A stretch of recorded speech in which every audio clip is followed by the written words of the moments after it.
প্রিয় দর্শক, বিএনপির অভিযোগ মির্জা ফখরুলের কণ্ঠ নকল করে অসত্য তথ্য প্রকাশ করা হচ্ছে। বিএনপির মহাসচিব মির্জা ফখরুল ইসলাম আলমগীরের কণ্ঠ নকল করে অসত্য ভিডিও প্রচার করা হচ্ছে এমন অভিযোগ করেছে বিএনপি। দলটির পক্ষ থেকে এই ধরনের প্রচারে বিভ্রান্ত না হওয়ার আহ্বান জানানো হয়েছে। শনিবার ১ নভেম্বর মাঝরাতে গণমাধ্যমে পাঠানো এক বিবৃতিতে এ আহ্বান জানানো হয়।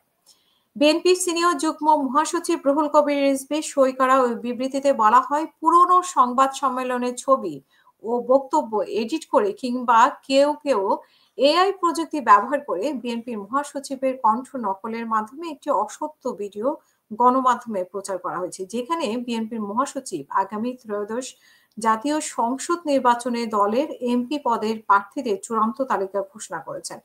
এই ধরনের ভিডিও শুধু অসত্যই নয়, এটি সম্পূর্ণরূপে বানোয়াট ও ভিত্তিহীন। ওই বিবৃতিতে আরো বলা হয় যে জনমনে বিভ্রান্ত তৈরি করার জন্যই কিছু কুচক্রী মহল গণমাধ্যমে বিএনপির মহাসচিবের নাম ও ছবি ব্যবহার করে বানোয়াট ও কাল্পনিক ভিডিও প্রচার করেছে।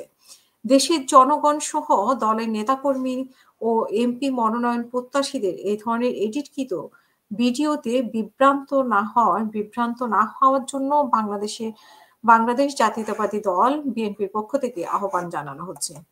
প্রিয় দর্শক, এখন খুব সহজেই বিভ্রান্ত তৈরি করতে পারে বিভিন্ন ধরনের প্রযুক্তি ব্যবহার করে, কণ্ঠ নকল করে, মানুষ ছবি নকল করে এবং সেই ব্যক্তিকে নকল করে বিভিন্ন ধরনের ভিডিওর মাধ্যমে এখন যত নির্বাচন আসবে এই ধরনের কাজ আরো বেশি বাড়তে থাকবে। সো আমাদের এগুলো থেকে খুব ভালোভাবে সতর্ক থাকতে হবে এবং এই যে দলের পক্ষ থেকে বিবৃতি দেওয়া হয়েছে, এরকম করে বিবৃতি দিয়ে সত্যগুলো মিথ্যাগুলোকে মানে মিথ্যাগুলোর প্রমাণ হিসেবে দাঁড় করাতে হবে।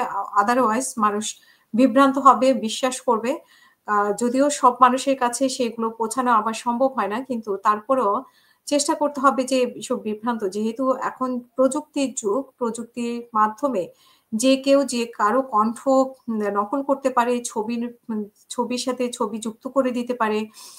সো ভিডিও পর্যন্ত তৈরি করে ফেলতে পারে। সো সেখানে নির্বাচনের আগে এগুলো আরো বিশৃঙ্খলা তৈরি করবে। নির্বাচনের ক্ষেত্রে বিশৃঙ্খলা তৈরি করার চেষ্টা করবে এক দল আরেক দলকে পরাস্ত করার জন্য। প্রিয় দর্শক, আমাদের মানুষদেরকে এসব ব্যাপারে সচেতন থাকতে হবে। না হয় বিভ্রান্ত হয়ে আমরা দেশের জন্য হয়তোবা একটা ভুল সিদ্ধান্ত নিতে পারি। সো এই নির্বাচনটা আমাদের সবার জন্য খুবই ইম্পোর্টেন্ট।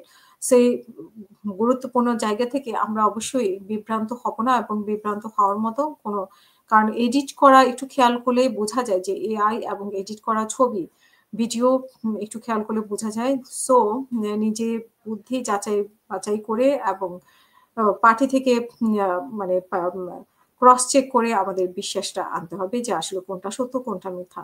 আমরা যেন বিভ্রান্ত না হই বিভিন্ন অপপ্রচারের মাধ্যমে।